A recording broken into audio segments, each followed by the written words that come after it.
Hi guys, welcome back to the channel and another episode of the series where I show you all the racetracks I've been to in my lifetime. We're going to stay in the Mid-South region for this episode, and this is episode 4 of Track Chasing.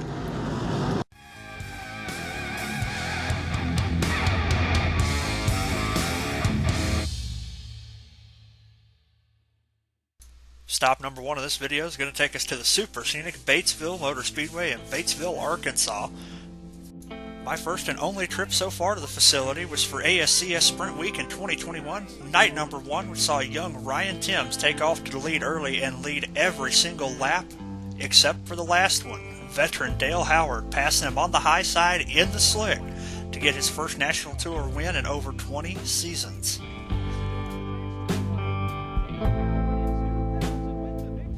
Now, this racetrack is definitely more known for its late model racing, such as the Topless 100, and also hosts the IMCA Stock Car Nationals every fall. Mooney Star and staff have made this the premier racing facility in Arkansas. Check them out on Friday nights during the race season.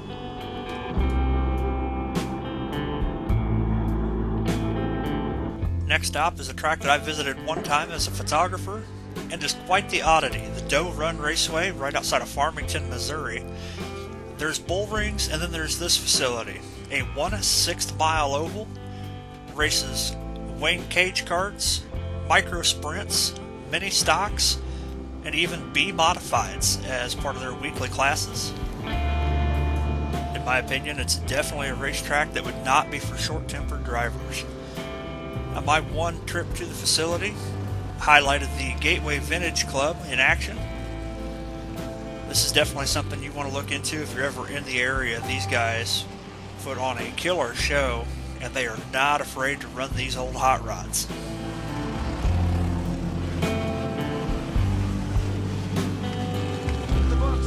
One of the season highlights for the 2023 season was them getting an Extreme Outlaw Midget Series date. This track runs weekly on Friday nights. Throughout the race season, be sure to check them out on Facebook. Find them at Doe Run Raceway.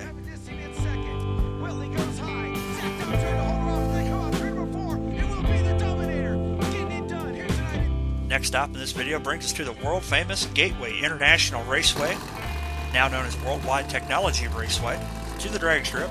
I've never been to the 1.3 mile oval next door, but we'll get there one day.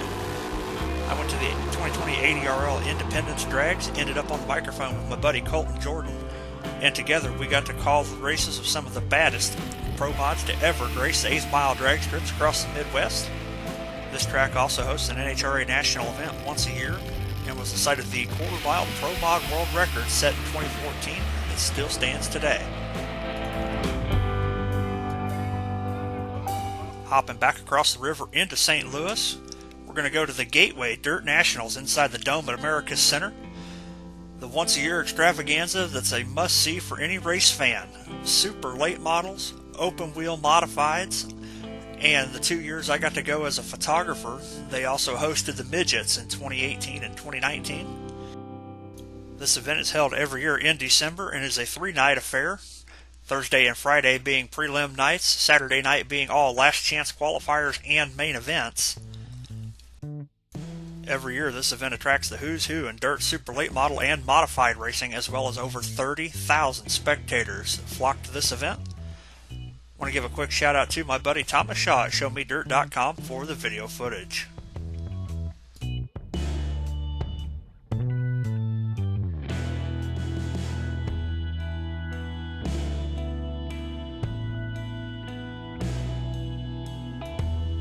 Next stop takes us back across the river, but a little bit further south, this time going to the Mid-South Dragway in Dyersburg, Tennessee. Racetrack now goes by River Road Raceway. I announced a no-prep event one time for Anthony Smith from the Hercules camp, Memphis Street Outlaws. Really enjoyed my time here, just never really had the time to make it back for any other events. They also host Friday night testing tunes and bracket racing on regular occasions. Check them out at River Road Raceway on Facebook.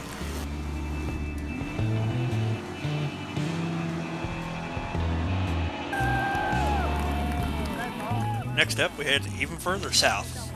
West Memphis, Arkansas to the Riverside International Raceway, affectionately known as The Ditch. quarter-mile dirt oval where racing began in 1949. I went to the 2020 edition of the Flip Flop 50 presented by the USCS Sprint Car Series, which saw Derek Hagar take the lead at the halfway point and never looked back, nearly lapping the field on his way to the victory.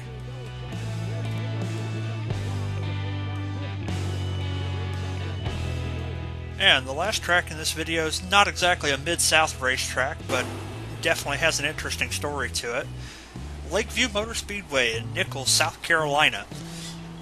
They advertise it as a 3/8 mile racetrack, but I believe it's much closer to a half mile. Straightaways go on forever. Long, wide, high bank corners. Puts on amazing racing. When the pandemic first struck, I was actually stranded in South Carolina for about 2.5 months, and this was the one race I got to go to during my time out there. Grandstands were closed, but I was allowed to come in and take photos as a photographer. Got to see a lot of great racing from the street stocks, legends, sport compacts, and modifieds that night. Well, ladies and gentlemen, that's going to do it for this episode of Track Chasing.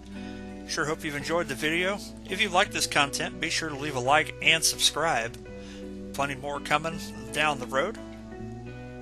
My name is Andrew Thornton, and I'll see you at the races.